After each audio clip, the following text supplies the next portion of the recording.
Tua palavra é lâmpada para os meus pés, Senhor. Lâmpada para os meus pés, Senhor. Luz para o meu caminho. Lâmpada para os meus pés, Senhor. Luz para o meu caminho.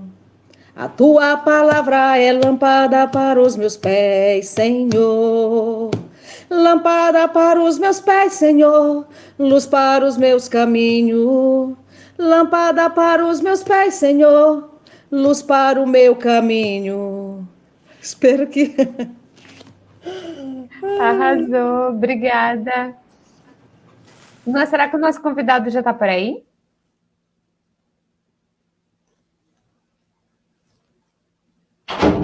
Samuel, você já chegou?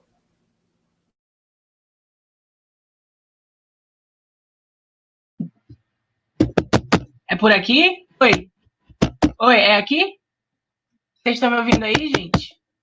Estamos sim, Samuel, bem-vindo. Mas eu tô falando pro lugar certo mesmo? É por aqui assim? É, bem aí, bem aí. Tá bom. E aí, gente, tudo bom? Bom dia. Eu queria contar uma coisa para vocês hoje que eu vi e que me deixou assim muito confusa.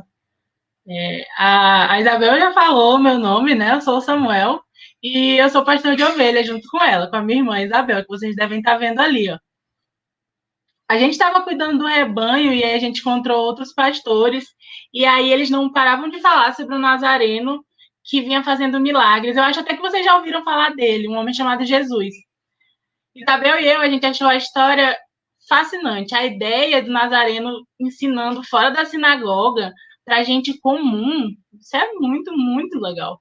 E aí a gente resolveu viver. A gente organizou tudo para que as nossas ovelhas ficassem no aprisco e a gente foi para Cafarnaum. A gente foi ouvir esse Jesus falar. E vocês não vão acreditar na confusão que rolou por lá.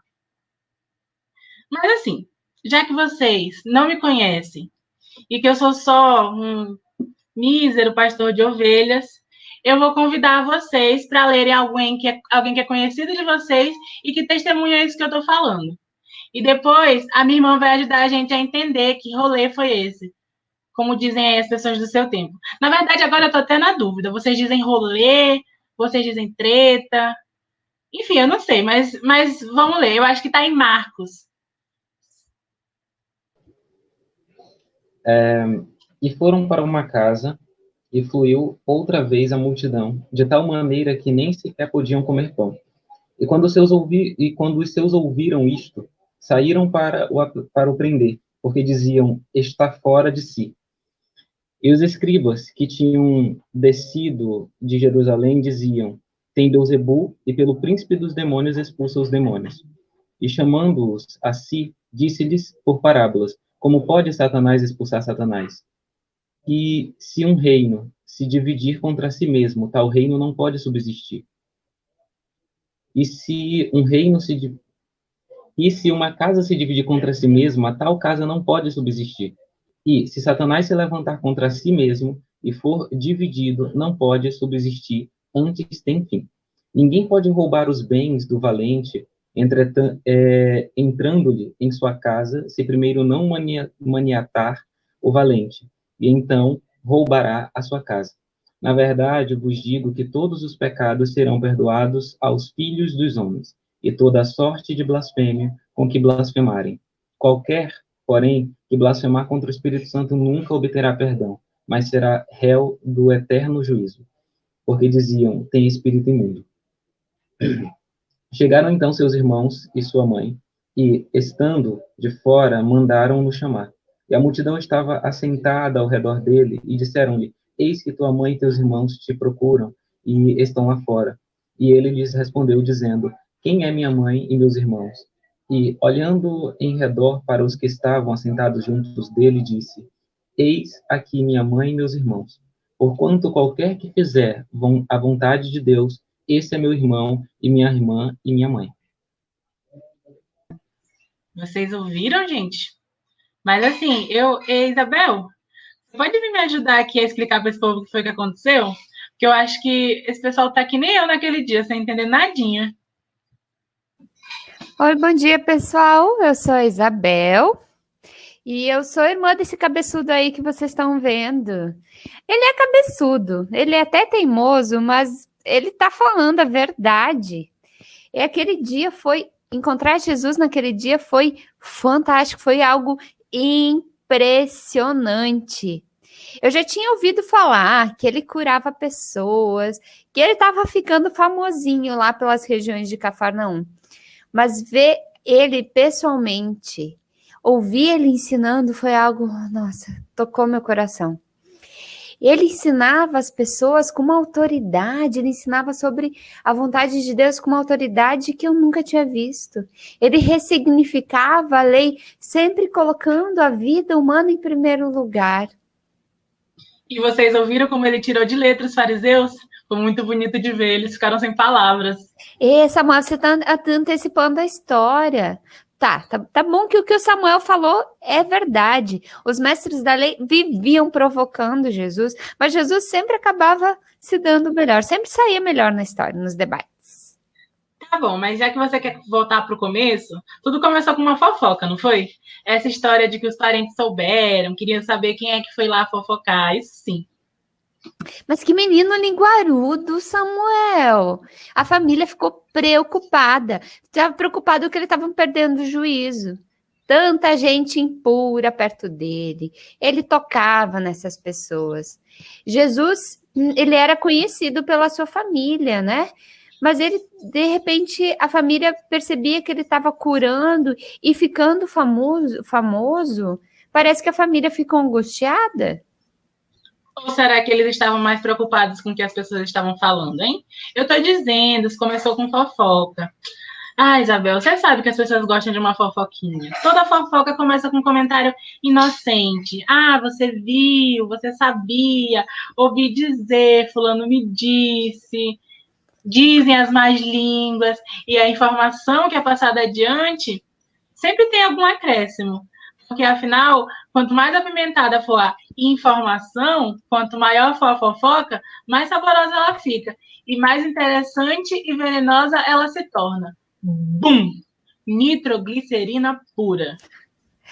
Seja lá o que foi que aconteceu, os fariseus é que se aproveitaram da situação, começaram a dizer que Jesus estava possuído, de que tudo que ele fazia, que o poder que ele tinha não vinha de Deus, não era divino, mas obra de Satanás, mais especificamente de Beelzebu, conhecido como Deus do esterco, o Senhor das moscas.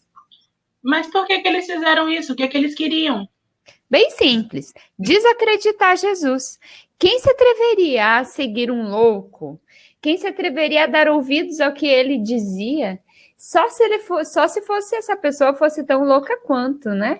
Quem se atreveria a se deixar tocar, a ouvir o ensinamento, a curar por alguém que estivesse possuído por um demônio? Somente alguém que também tivesse um pacto com Satanás. Ah, é verdade. Agora eu estou entendendo. Jesus estava ameaçando a autoridade dos mestres da lei com aquele jeitão dele, curando aos sábados, tocando pessoas impuras. Isso. Quanto mais ele ficasse famoso, mais as pessoas iriam saber sobre o amor de Deus e sobre a libertação que ele ensinava da lei. Pois sabia que essa é a minha parte favorita da história toda? A lição que ele deu nos mestres da lei. Jesus é muito inteligente. Mostrou como eles estavam sendo fracos na argumentação, igual aquelas mentiras que é só a gente olhar com um pouco de atenção para ver que são furadas. Mais do que isso, Samuel, Jesus dá uma diretíssima, quando deixa claro que quem age nele é o Espírito Santo de Deus. Quando eles o acusam de estarem trabalhando para Beelzebu, estão blasfemando contra o próprio Espírito Santo. Para isso, diz ele, não há perdão. Jesus é misericordioso, paciente, bondoso, mas contra os fariseus ele é direto. Eles parecem ter entendido o recado, se calaram. Devem ter morrido de medo. Mas tá aí uma coisa que eu não entendi. Na verdade, eu até fiquei pensando sobre isso. O que é isso de pecar contra o Espírito Santo? A gente pode pensar assim, que pecado para o qual não há perdão na cruz? Só pode ser aquele que não for confessado. O pecado que não é confessado que não há arrependimento de verdade, para aquele não há perdão, né? Para que a gente possa receber o perdão de Deus, nós precisamos pedir perdão primeiro. Precisamos olhar para Jesus e nos arrependermos. Se a gente lembrar, aí é spoiler, tá, gente? Que quando Jesus morre na cruz, ele pede perdão por aquelas pessoas que estavam fazendo maldade contra ele, né? E parece que quando Jesus diz aqui que é o Espírito de Deus que está agindo, ele está dizendo que aquelas pessoas que não estavam acreditando estavam falando que não era, que era um espírito outro que estava falando contra ele, né? Parece que tem gente por aí usando esse versículo para colocar medo nas pessoas, né? Se você não se comportar desse ou daquele jeito, isso é pecado contra o Espírito Santo, né? E, de novo, quando a gente olha para a cruz, na forma como Jesus aceita e pede perdão a Deus por aqueles que estavam maltratando ele, como é que a gente pode imaginar que é uma condenação para pessoas crentes que fizeram algo até sem querer, né? E que pensam que estão pecando? Não, não. Jesus está falando duro com aqueles que, de forma mal intencionada, tentaram confundir as outras pessoas. O que vai além disso, a gente entrega para a graça de Deus e confia. Realmente, ele ficou bolado com os fariseus, mas com todas as outras pessoas, enquanto ensinava, era graça e acolhimento. É como se ele não tivesse paciência para a gente que se achava mais crente do que as outras, mais dignas do amor de Deus do que todas as outras. Era justamente isso que Jesus estava tentando mudar. Mostrar que o amor de Deus alcança todas as pessoas. Jesus deve ter ficado triste também, não é? Sua própria família não acreditou nele. E quem saiu ganhando fomos nós nessa história toda, né? Ele disse que eu, um garoto pobre, pastor de ovelhas, sou a sua família. Quer dizer que eu sou da própria família de Deus. É verdade, Samuel, nós somos a família de Deus. Vocês que estão aqui nos ouvindo hoje, também. O batismo nos torna, todos e todas nós, parte da família de Deus. Tipo, todos, assim, até o pessoal da fofoca, tipo, eu digo assim, eles, né, o pessoal da fofoca, não eu, que eu não gosto de fofoca, vocês sabem disso. Tá bom, né? A gente vai fazer de conta que acredita. Sim, Deus nos dá uma chance para todas e todas em Jesus de querer fazer as coisas certas. Não julgar pela aparência, buscar o bem e não o mal, cuidar de quem precisa e amar sem julgamento. Somos rápidas e rápidos em julgar. Jesus nos lembra que nós podemos viver de forma diferente, com mais cuidado e mais amor para com todas as pessoas. Esse amor que você e eu temos pelo outro, a gente compartilha com toda a criação perfeita de Deus. Verdade. Com as nossas ovelhas que são cuidadas por nós com afeto e com responsabilidade. Com a água que a gente não envenena e pelo lixo que a gente não deixa jogado pelo campo. Falando nisso, Samuel, me deu uma saudade daquela sombra gostosa da oliveira que fica perto do aprisco. Vamos voltar? Vambora, Isabel. Eu já tô sentindo saudade do cheiro das ovelhas. Essa foi boa. Tchau, pessoal. Até a próxima. Família querida. Fiquem bem, cuidem umas das outras e uns dos outros. Cuidem do planeta com responsabilidade, hein? Ele é a nossa casa. Perfeitamente criada por Deus. Até a próxima. Fui.